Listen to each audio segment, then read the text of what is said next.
Well, at one point you called older rappers dusty and broke. Yeah. I actually know who you were talking about. You do? Yeah, I'm not going to say. Okay. I've interviewed him before. Okay. I'm not going to say. You were talking about a specific person. I was talking about a specific person. Right.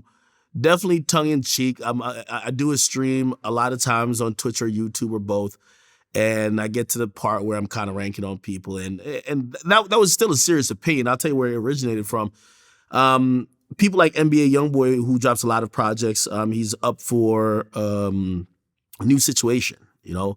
Not only him, Kodak Black, there's moving parts in the music industry right now because there's some really important things happening in Atlantic. There's a lot of shit going on over there. People are moving around, contracts are up, people are exploring other options, right? And I saw, you know, I scroll for just content online. Like I try to consume everything. And even if it's like nothing that I'm gonna respond to, it's just like, let me see what other people are saying. Anyway, I saw this one guy and he was just kind of like shitting on the newer rappers. Like, you know what I mean? In terms of, you know, how they were moving in terms of a business sense. And I just thought about it. I was just like, this is just exactly what the fuck the problem is. All of y'all used to be in the game. Y'all all got fucking, you know, taken advantage of by these record labels. But now you expect these new kids who, by the way, no one taught y'all, but y'all didn't also pass what you've learned. You expect them to make these great decisions, and then if they don't, you're sitting on a soapbox like judging them. In hip hop, we don't have any tutelage system. We don't see people pass on information. You know what I mean? Like, again, the same deals that are signed now, I mean, for the most part, like obviously if you come in with a lot of leverage because you got lit on TikTok or something, you have a different situation. Like 21 Savage, he owns his masters because he dropped 2 independent mixtapes that went platinum, you know what I mean? But for the majority of these artists, they're still signing the same exact deal that they've watched TV shows about. Some people are still even giving away their publishing. You know what I mean? There's not really much education to this stuff. And it kind of reminds me of the age-old saying, like, yo, the game is to be sold and not told.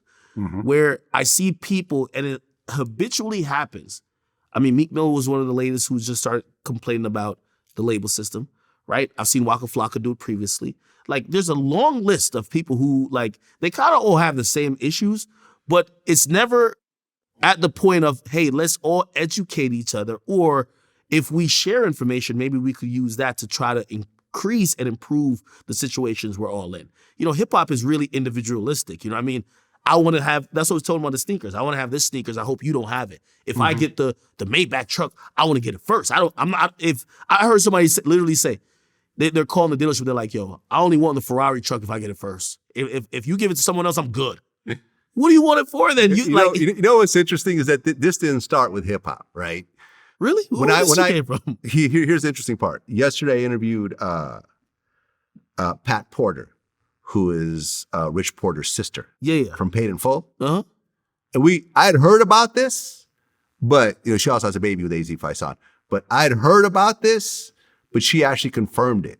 Like these Harlem drug dealers in the 80s, they were getting so much money that they would go to the car dealership and they would pay the salesperson or the manager an extra $20,000, $30,000 to get next year's model early.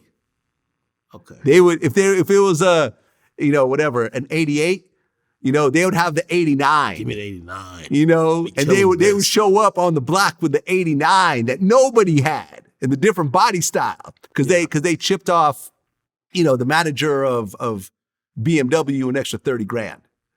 You know what I'm saying? So this started way before hip hop. This is entrenched in like street culture, essentially. Yeah, nah, it's true.